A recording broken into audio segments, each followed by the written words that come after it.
Okay. All right, here we go. So the two major topics we're going to cover tonight with you all. One, we're going to debrief the 2025 legislative session, and then we're going to talk about the next phase of the child care campaign. And we're going to cover all of that and leave plenty of time for questions. That's the richness of this. So, and a quick housekeeping note on the questions. We actually received some pre-submitted questions from some of you leading up to the call, and we will definitely answer those. And thank you to everyone who submitted questions. Also, if you have questions during the call, please put them in the chat. Our chat monitors will collect them and we'll be answering them during the Q&A. All right, so welcome to those who are just joining, and we're getting started right now. All right, so first, this is a really significant moment in our campaign, as you all can tell. As you know, Let's Grow Kids was actually launched in 2015 as a time-limited campaign by design. And that was to really create the urgency necessary to transform Vermont's childcare system. So our time-limited structure really helped us make this urgency around the issue that has really served us all together. And it really has kept us accountable to our very focused goal. So it was really clear at the time when we launched Let's Grow Kids that Vermont needed a dedicated, focused, well-organized effort with significant human and financial resources to build this movement. What you all have done, to put childcare on the map. And through the grassroots organizing, advocacy, our program support, the policy change, we've done just that. I really want us to feel this together in this moment of transition. We really have put childcare on the map in the way that we really hoped and dreamed that we could together as a group. And speaking of together, over the past decade, which it blows my mind, some of you, I'm just looking at you, have been on this with us for 10 years, a decade. It's unbelievable. In that time, we built a movement of over 40,000 Vermonters. Let's let that sink in for a minute too. 40,000 individuals like you all in every corner of the state, all ages, all walks of life. You volunteered, you've engaged lawmakers, you've submitted testimony and op-eds, you signed petitions and letters, you held signs. I'm actually looking at Riley, there's a picture of us holding signs together. You made your voice clear at the ballot box. Every step was critical to getting where we are today. It's taken years of hard work to get to this point. And now the result is overwhelming progress. So we're experiencing firsthand the power of public investment and how that can transform Vermont's childcare system, thanks to your collective work. So the movement that we built together and the framework and the funding that's in place from Act 76, that all means we're just fundamentally entering a new chapter of the childcare campaign. So Let's Grow Kids as an organization is officially going to be winding down at the end of this year. But that by no means, as you know better than anybody, means our work on childcare is complete. So we've been planning for this transition for a really long time. Later in this call, we're going to get into the details of what that means, and most specifically, how Let's Grow Kids Action Network, our 501c4 sister organization, is going to continue to support Vermont's childcare movement through this next phase. But just as important is how you can stay involved to build on the monumental progress that we've made together. So again, you probably have a lot of questions, and that's exactly what this call is for, and we'll have time for that at the end. A quick reminder for those who have joined, feel free to put your name and town in the chat, and also if you have a question you didn't pre-submit it, you can put that in the chat as well. We'll monitor that and answer that at the end of the call.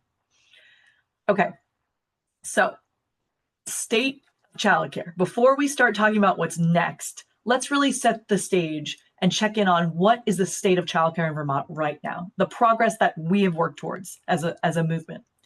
So since Act 76 passed 2 years ago, feels like yesterday and a lifetime ago, Vermont's new public investment in our childcare system has done exactly what we hoped. Okay, this Act 76 and the public investment within it has created 1,000 new childcare spaces across the state.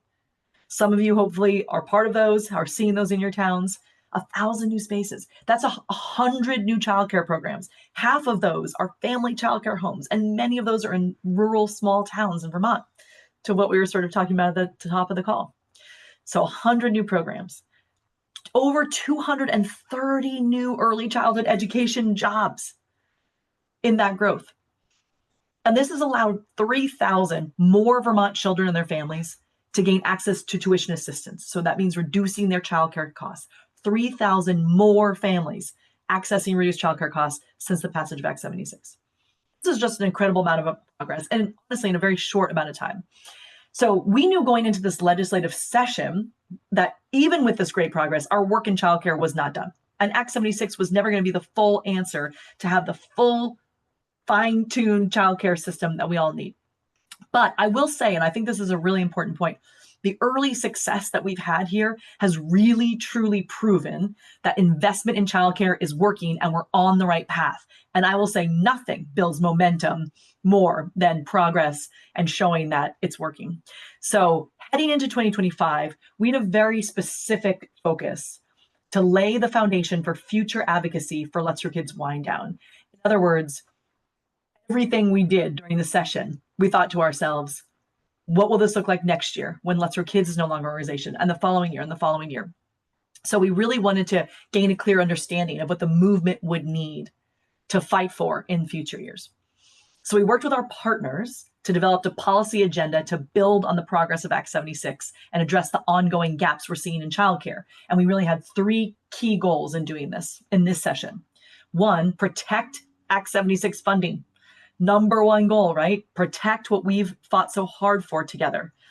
And I will say this was particularly hard because it's a very challenging economic and political time, as you well know, for our state and the country. So protect Act 76 funding, even in the climate of difficult state and federal challenges. Two, continue to increase access and affordability for Vermont families. And three, strengthen the early childhood education workforce. And we will get more to that specifically in a moment. And I will hand it over to someone to talk about that in depth. But just a quick note that, as we all know, we cannot continue to make progress on childcare without a specific focus on supporting and growing our early childhood education workforce. That's the key to quality and capacity. So these were the three goals that we went into the session with. So I will say thank you for continuing to raise your voices throughout the legislative session. And a really special shout out, I'm actually looking at this list and many of you were in the building, testifying, submitting letters to lawmakers. We made positive strides in every single one of these areas this session that I just laid out. So even in a very, very difficult session, as I mentioned, and it really truly was one of the most difficult sessions that I have been a part of in over a decade of working very closely to that building. Honestly, with the context of a very uncertain federal funding environment, very complicated fiscal challenges for the state of Vermont, even in that environment, our lawmakers continue to prioritize progress on childcare, which is really good news for y'all, all of us, that, this movement is real and it has staying power. That's really was an exciting thing to come out of this session. So this is what the budget included in this year for childcare. 5 really important things to move our progress on childcare forward. One, there's language in the budget to actually protect childcare funding in future budget negotiations. So a little tool for us in future years to fight to protect this funding. 2, created actually a new childcare reserve fund to provide more long-term stability to the system, even in very difficult economic times. You can imagine how much we really wanted and fought for that because, this is an entitlement. Folks deserve and need childcare financial assistance, and the money has to be there for that. So having a reserve fund really gives us a cushion just to weather whatever might be ahead of us here. Make sure that there is enough money in the bank there for that. Okay, 3, we actually got a 5% increase. I really hope folks in the field got this news. 5% increase in reimbursement rates for programs serving infants and toddlers, which is going to really help expand capacity in the most important age group. We're really still seeing lagging, especially in infant and toddler spaces. And then an increased investment to grow our youth apprenticeship program, which is one of the most exciting things, talking about the early childhood workforce.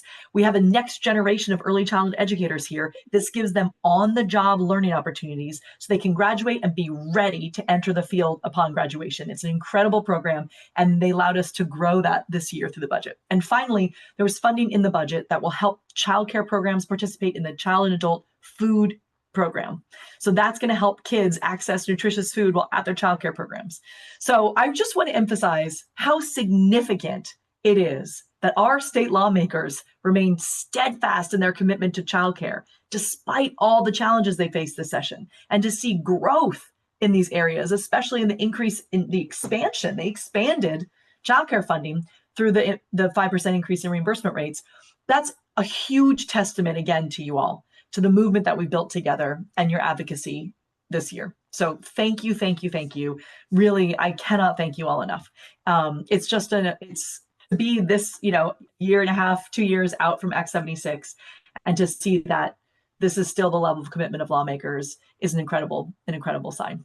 So the next part is really important, and it's going to help inform our future work, right? When Let's Grow Kids is not here anymore, what do we know? What did we learn? And there's 3 main lessons, I would say, that we really took away from this session. First lesson was that advocacy through the budget, specifically the budget negotiations every year, is critical. And it's one of the places we're going to have the most impact every single year in the future. 2, funding we fought so hard for in Act 76 is always going to be at risk. We can't just rest on our laurels. It would be very, Pollyanna for us to think we can just set it and forget it, right? The funding that we fought for will be at risk. So the fight to continue the funding will happen every year in every budget process. And then finally, the more we continue to elevate the issue of childcare and remind people our work is not yet done, the more committed our lawmakers remain to fully solving the crisis. So we cannot let up on that, right? It's working, but we're not done yet. We really saw that this year, that we had some serious bipartisan, across all party lines, commitment to continue the work. So I'm now going to hand the mic over to the incomparable Luann Beninati. As I mentioned earlier, she has been a part of this campaign since day one, honestly, since like negative day, 20. It's been an honor of a lifetime to work with Luann Beninati, who comes from the field and has just been so incredible member of this team for so many years. But I'm not going to embarrass her too much. I'm just going to let her talk, because she's going to give you an update on another key accomplishment this session. As I mentioned earlier, the bill to recognize early childhood education as a licensed profession, which is truly significant and incredible. Luann, take it away. Thanks, Allie. And yes, don't embarrass me, please. So I am really excited to be here tonight to talk about the ECE profession bill. As many of you know, and many of you on this call have been involved, early childhood educators in Vermont have been working for years to gain professional recognition from the state for the foundational work that they do in our communities. This work has been led by the Vermont Association for the Education of Young Children, Vermont AUIC, and over 1,000 early childhood educators from across the state have been involved in this guiding effort. Many of you are on the call have been a part of this. Why is this a priority for ECEs in our movement? Professional recognition will help create a sustainable, accessible, transparent system to ensure our children are taught by well-trained, well-supported, and well-compensated early childhood educators. It will bring more Vermonters into the ECE field, which is desperately needed. It'll make it easier for programs to recruit and retain quality early educators. And all of this will strengthen our childcare system and build on the progress of Act 76. This legislative session, those years of organizing and advocacy, organizing and advocacy took a huge step forward. This session, the Early Childhood Education Profession Bill, as we're calling it, was introduced based on the recommendations of Vermont's Office of Professional Recognition. You might have heard people call it OPR. The bill reflects the feedback of ECEs from across the state and has the full support of both Vermont AUIC and Let's Grow Kids. The ECE Profession Bill builds on earlier state investments in Vermont's childcare workforce, previous public investments in apprenticeships, scholarship programs, and student loan repayment are already helping early childhood educators increase their qualifications at little to no cost. The landmark 2023 public investment through Act 76 is structured to support the profession as a source of stable funding, helping programs increase wages and benefits. Just a few weeks ago, the Senate took the historic step of passing the ECE profession bill, and we expect the House to take it up when they reconvene in January for the 2026 legislative session. As Vermont AUIC's Executive Director, Sharon Harrington, who I think I saw her face on the screen tonight with us tonight, said after the passage of the bill through the Senate, this vote brings us one step closer to achieving our shared vision.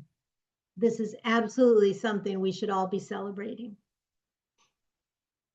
I know many of you are wondering what ECE advocacy looks like after Let's Grow Kids. I want to make absolutely clear that our efforts will not stop here. As a matter of fact, because of many on this call, the work to advance the field of ECE couldn't be stronger in Vermont. My colleague Emily will go into more detail on this in a few minutes, but for the ECE advancement work in particular, our partners at Vermont AUIC have been leading the charge in an amazing and thoughtful way, and they'll continue to do so as the bill continues to move through the legislative process. If you want to take a deeper dive into the bill and learn more, Vermont AUIC is hosting a briefing on this on June 23rd. And I think the link is going to be right in the chat, and there it is already. If you haven't already and you want to receive updates from Vermont AUIC, you can subscribe to their newsletter here. I think that link might be being added to the chat as well. What else can you do? Join Vermont AUIC if you're not already a member. Join a regional or virtual network to keep yourselves connected to others in your field. Access opportunities such as GAP grants, scholarship, and apprenticeship trainings on the Vermont AUIC website. Use sharedservicesvermont.org, like 1,000 of your Vermont early educator peers, which is now co-managed by Vermont AUIC and First Children's Finance, for up-to-date resources and opportunities, both state and national, and connect with folks at First Children's Finance for your childcare business needs. I'm confident that we're leaving the field in good hands. And I'm now going to hand it back to Allie to talk more about the next phase of the childcare campaign. Thank you so much, Luann.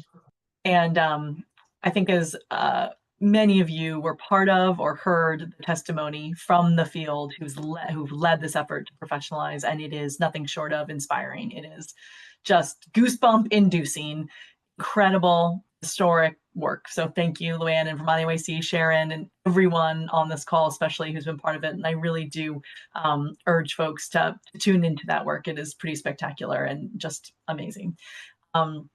All right, so as I mentioned earlier in the call, we are entering a new phase of our campaign, as you're hearing clearly through all these pieces, in which Let's Grow Kids' sister organization, LG CAN, so Let's Grow Kids Action Network, is going to continue operations, and it's going to take on a greater leadership role. So here's what that actually means. Let's Grow Kids Action Network is in the process of actually setting up its own operational infrastructure and capacity to operate as a standalone organization with its own dedicated staff and team. So to facilitate a smooth transition and the continuity of all of this work we're talking about, the board of Let's Grow Kids Action Network is seeking to bring on staff members who currently have an active role in leading Let's Grow Kids Action Network strategy now. So again, folks who are already doing that, splitting their time to move into Let's Grow Kids Action Network when it becomes its own standalone entity after Let's Grow Kids sunsets in October. So in that vein, absolutely thrilled to share and announce that Emily Tenenbaum, Let's Grow Kids' current Chief of External Affairs and Strategy, has been offered and accepted the position of Executive Director of LG CAN to begin in October. So with the experience directing the childcare campaign and all the election work and the grassroots advocacy over the past 4 years, she's really the perfect person to lead LG CAN at this moment. So Emily, congratulations, and take it away. Let's hear more about it. Hello, everybody. Yes, and thanks again for being here on this lovely June night. We haven't had many of these, so I'm very grateful that you all are spending it here with us, and really grateful and honored to be here with you all and taking on this role to continue our work together on childcare. Some of you may know me, some of you may not, but I have 3 little kids and moved back to Vermont 4 years ago and started work with Let's Grow Kids and Let's Grow Kids Action Network. And so I'm also a parent advocate in this space, and my youngest, Lillian, is at a local childcare center, and she receives just the best of care, the best of education, and allows me to be here tonight, although she is downstairs right now because, it is after hours. So she is here with us, and hopefully I can hear her making a little ruckus downstairs. So anyways, let's get started here and begin. I'm so excited to be here. And Rebecca, I think we're going to put the presentation back up. Awesome. Great. There we go. So as you've heard from Allie and Luann, and thank you all both for really sharing all of that information and really setting the stage, it should be abundantly clear that we all know on this call, and a lot of Vermonters know, that our work is not done and by no means complete. Let's Grow Kids Action Network, the sister organization to LGK, is a 501c4 nonpartisan and tax-exempt organization. It's a mouthful. We can learn more about it together, and I will share a little bit more about what that means. But it is an organization that can do a lot of the work that 501c3s do, and a lot of without a lot of limitations around engaging politically, and has a broader ability to lobby without the limitations that a 501c3 has. So it's really exciting work. It's work we've been doing alongside LGK, and really excited to continue this work with that political muscle in a nonpartisan way. So we we endorse candidates in elections and work closely with lawmakers and really do that across the political spectrum. So you'll see us endorsing Republicans and Democrats and independents, and really looking for those strong childcare champions that can do the work and pass the policies that we all have talked about on this call. It's what makes a session like we just talked about possible. So LGCAN, as we call it, will continue supporting Vermont's childcare movement in partnership with Vermont AEYC and other statewide partners. I see Sharon on here and Beverly and a bunch of folks. As some of you may recall, in 2021, we launched LGCAN as an organizing and election engagement tool, complementary to LGK, to help build that political will necessary to pass transformative childcare policy at the State House. No small feat. And over the past few years, you've probably taken action through Let's Grow Kids Action Network without even knowing it. And during the past 2 election cycles, 2022 and 2024, all of our childcare endorsements and all of our childcare voter initiatives, I too remember standing next to Riley with some childcare voter signs, and events have been organized through LGCAN. And LGCAN is very well positioned for this exact moment, and really going to help be able to move this campaign forward into the next phase, and really side by side with our partners in this space. Moving forward, LGCAN will continue advocating for progress on childcare in the State House, support candidates in future elections who prioritize childcare as a top issue. And we'll just stop here for a moment, because some of you may be wondering, how do I kind of stay engaged with LGCAN? Many of the transition work you won't even notice, and you'll be able to stay in touch with us through email, just like you've done through LGK. But if you would stop now or after this call and give the LGCAN social channels a follow, make sure to bookmark the LGCAN Action Center to stay up to date on all things childcare advocacy. Moving forward, those things will definitely help you stay engaged, and especially during election season and session, when things are moving fast and we want to make sure everyone's up to date. And those, yeah, there we go. Oh, I love seeing all those pictures of those be a childcare voter. I see some legislative champions. Oh, that's so great. All right, so this next phase of the campaign will focus on continuing to advance those same 3 goals that Allie talked about as we kicked off the call. It was from our policy agenda this year. Protecting all public funding in Vermont's childcare system.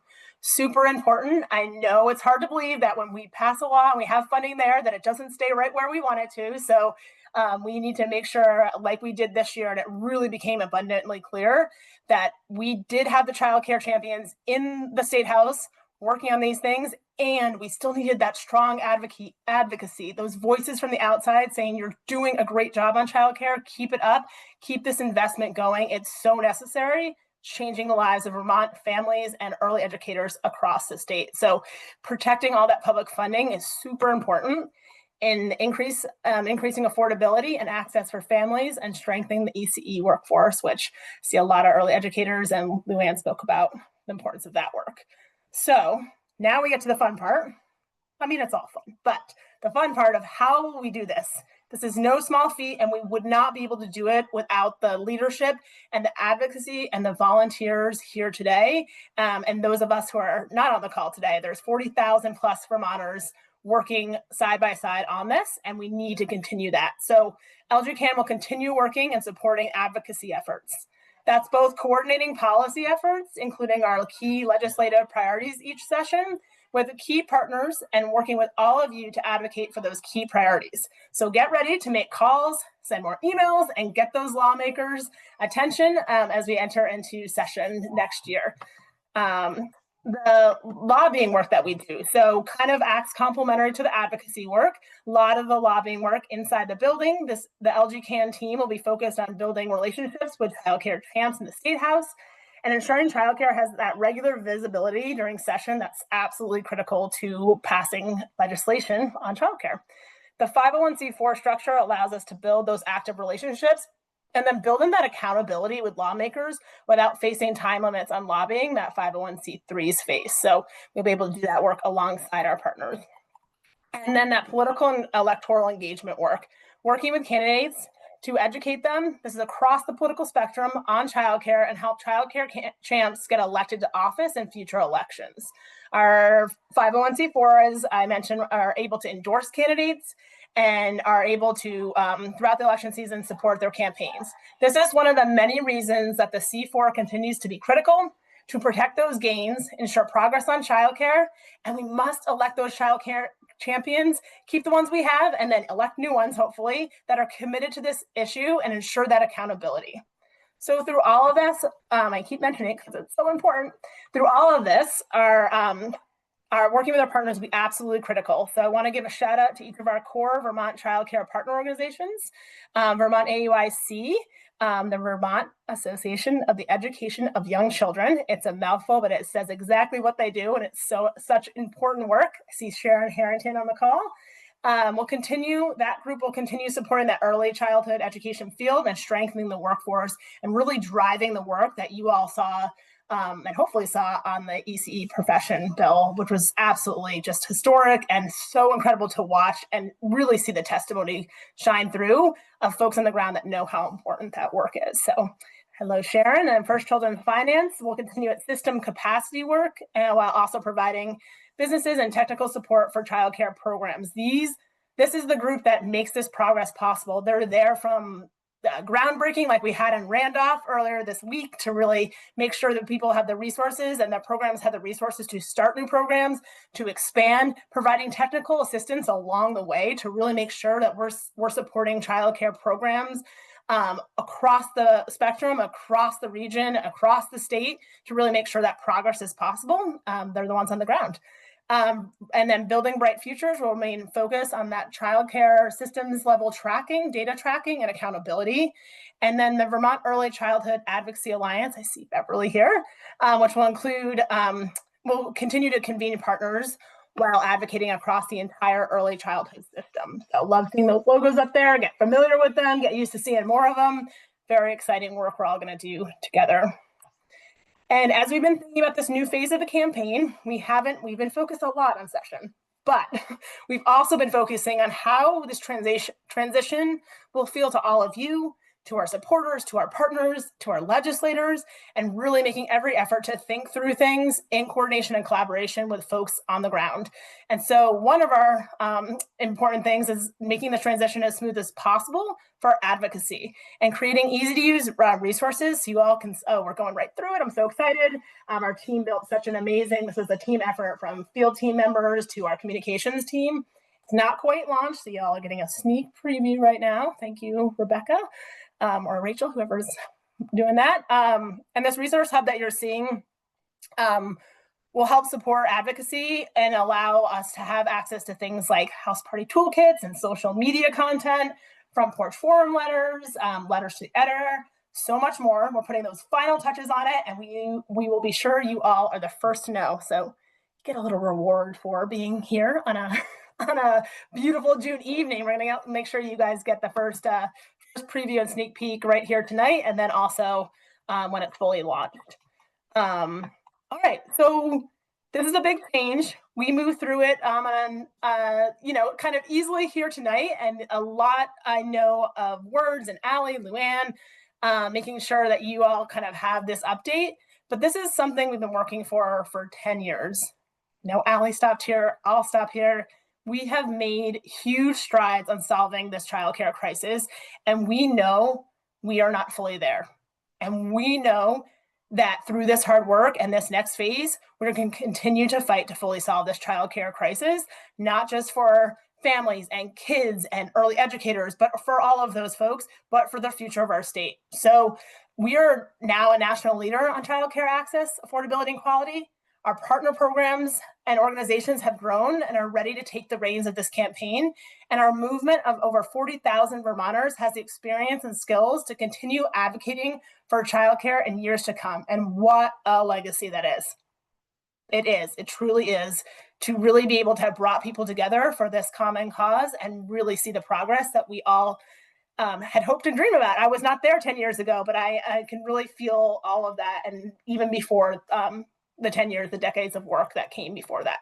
So yes, team, I'm getting to the action items, I promise, and they're opening up for questions. I'm done. You may be wondering how to stay involved with the child care campaign once LGK has gone away. It's a great question. So a couple ways, and I'll make sure after every one of these, you won't miss it. There's gonna be links in the chat and then a follow-up, but just to put those out there, I said it before, but following LGCAN on all the on their social channels, and then bookmarking that action center where you can find so many resources and so much information.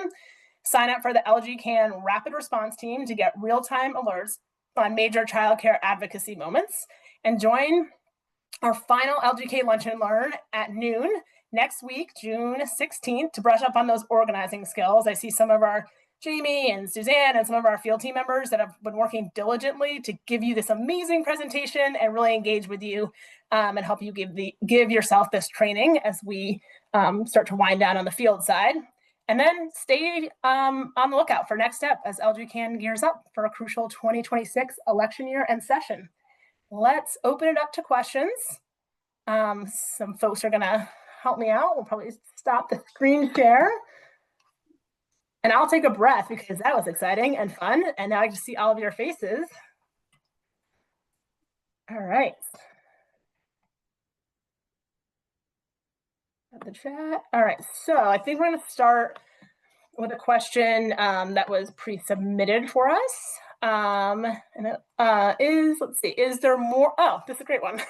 Allie can probably jump in here. If there's more work to be done, as we all went over today, why is LGK going away? So I'll let Allie. Oh, a question that has kept me up at night for 10 years.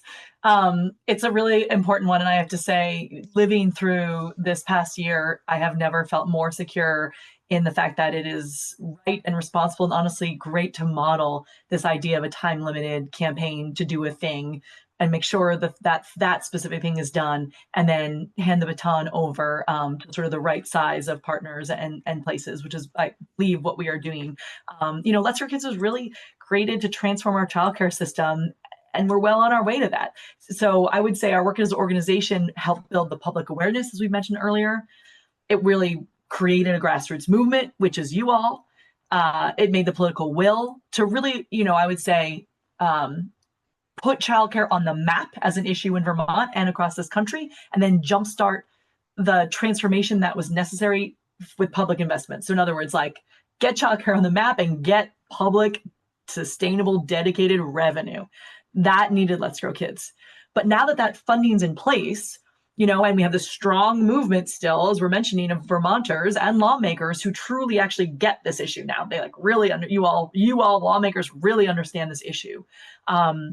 and what it's going to take to fully solve it, the same strategies are really no longer needed. And I really firmly, believe that. I've been testing that over the past, 2 years since the passage of Act 76. So we're really in a new moment of childcare change, I would say. This grassroots movement can stand on its own in lots of ways with the support of Let's Raise Action Network and these other partners, sort of holding the flame and the narrative moving forward, and to really protect and then make the last couple steps to get it this fully done. So I really think that Let's Raise Action Network, with along these incredible partners like we mentioned on that screen, Emily mentioned, and many of who are in the Zoom room today, can really take the reins now that it's really part of the machinery of state government, and all of that groundwork has been laid. Hopefully that answers. Awesome. I just have one or two more, I think, pre-submitted questions, and then we'll move on to some questions that I see happening in the chat here. And these two, let's see, how can ECEs best support our community, both supporting families' access to CCFAP and coworkers' advocacy for the ECE professional recognition work? Luann, I think that's probably a good question for you. Yeah, I can take that one. So as I mentioned when we were talking about the early education profession bill, one of the things that we've been working on Let's Grow Kids is working with our partner organizations to have them ready to be the support for all the things that early educators are going to need to continue going forward. So connecting with Vermont AOAC, connecting with First Children's Finance and BBF, I think is the very first step. And there's so many opportunities that they're creating in all of these partner organizations to support early educators. I think the thing in terms of within programs and connecting with your peers, I think joining networks is such a key step you can take. You and your coworkers can be a part of a director network or a statewide family childcare network. And I think through that, what you do is connect with others doing similar work, you share new ideas, you support each other, and you bring those back into your program. So I think those are the kind of things that working with our partner programs and continuing to connect keeps you up to date, keeps you aware of what's going on, and helps you bring your program and your families along. I want to say I love that question. It looks like by the chat that Riley, you submitted it, and it's like the question itself shows you are an advocacy leader. I really love the question. All right. Next question, what programs have been set up to help early educators with equitable salaries and benefits? And again, putting Luann on the spot here because she's the expert. So there's so many, and I'm so excited. I think in our state right now, there's opportunities for childcare businesses to enroll their employees in Vermont Saves so that they have a retirement. There's been some work done, and there's some trainings coming up around how to access benefits through the Vermont Health Exchange if you are not offering benefits. I've heard from programs that they're using the additional income coming in from the changes through Act 76 to directly impact salaries. And again, I think going back to reach out to First Children's Finance, they have so much information and technical assistance available to look at your business practices and see where you can impact staff. And the same with Vermont AOAC around your programming.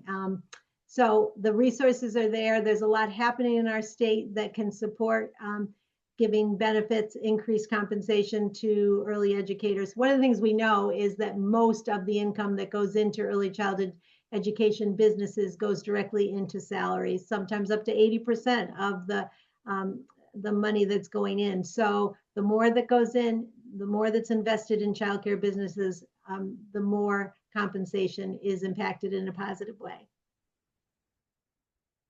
Awesome. Thank you, Luann. All right. Let's get to some of these questions in the live chat here. And this one comes from Melanie.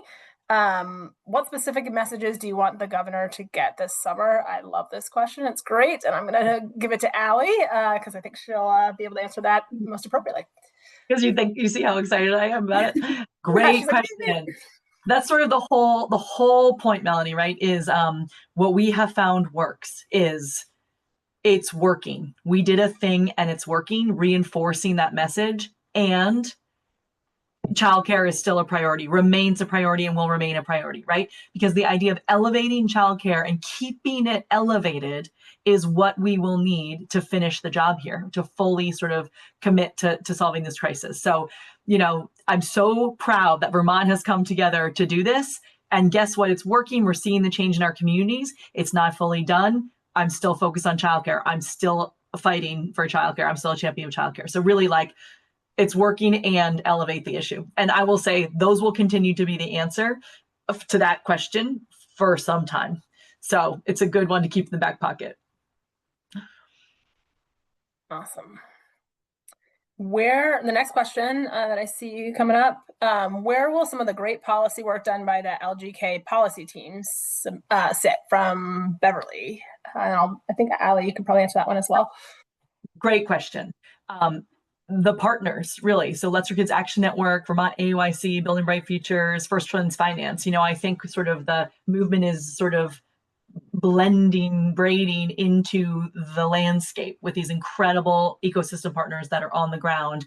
And Emily will still be in the building through Let's Kids Action Network next year, as some continuity with, you know, relationships and conversations, you know, from a policy side there. And I will also be in the building some next year as well. I don't think I mentioned earlier when we talked about Let's Kids Action Network, but I'm currently the board chair of Let's Kids Action Network, and I have been since it was created, which is very normal to have the CEO of the C3 be the board chair of the C4. And I will stay on as well as a sort of strategic advisor to continue to support Let's Kids Action Network for some continuity through this transition, supporting Emily and the team, especially because, as you know, so much of this is relationships, and those just don't turn on a dime. So I'm very committed personally to ensuring succession and transfer of, you know, relationships, which holds a lot of that policy work. So, you know, we've been continuing these great conversations with all these partners on all the little details, but the ecosystem will certainly take the policy into the future.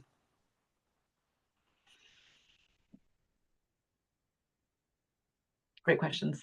Amazing questions. These are all really, really good questions. And let's see if anyone else has any more questions. I don't see any more in the chat. This is, I was going to say last call, but it's absolutely not the last call. It's maybe the last call for tonight, but Ali, myself, folks on the field team, we're all here to answer questions. We know this is just the beginning of this conversation as we embark on the transition and figuring things out. So we may not have all the answers or everything figured out just yet, but we are here. We're here to answer your questions. So last call for tonight, and then the offering an opportunity to really continue to engage with folks now and through the summer. No? All right, Ali, I think we can probably close it out and let people, there is still sun. I think I have a little bit of time to even garden after this with my kids, which I'm very excited about. So Ali, close it out, but don't take too long because we all got, you know, the weather to enjoy. Hi, you think handing it over to me to close out could take 12 minutes? It could easily take 12 minutes. But I agree. We should give you all your time back because I really want to emphasize what Emily just said. We are in earnest moving into this transition now, especially as this legislative session, you know, truly is coming to a close finally. And so this is the first time we're really discussing this. We're really truly opening this part of the transition up, and really it's just the beginning. So please take Emily up on this offer. Be in touch with us. Questions you have, ideas you have. We have the next couple months together to really, you know, land the plane gracefully together. And it means a lot to us because we do have to, you know, continue the movement in all these various ways. So thank you so much for your dedication, for being here on a beautiful evening, for how many evenings you have spent with us over the last 10 plus years in some cases. That's why we're here, able to have this conversation, able to celebrate this success, truly. So thank you all so much. It means so much to us personally and professionally to be in this journey with you all together. And enjoy the evening. Thank you, everyone. Thank you all. Thank you. Thanks, everybody.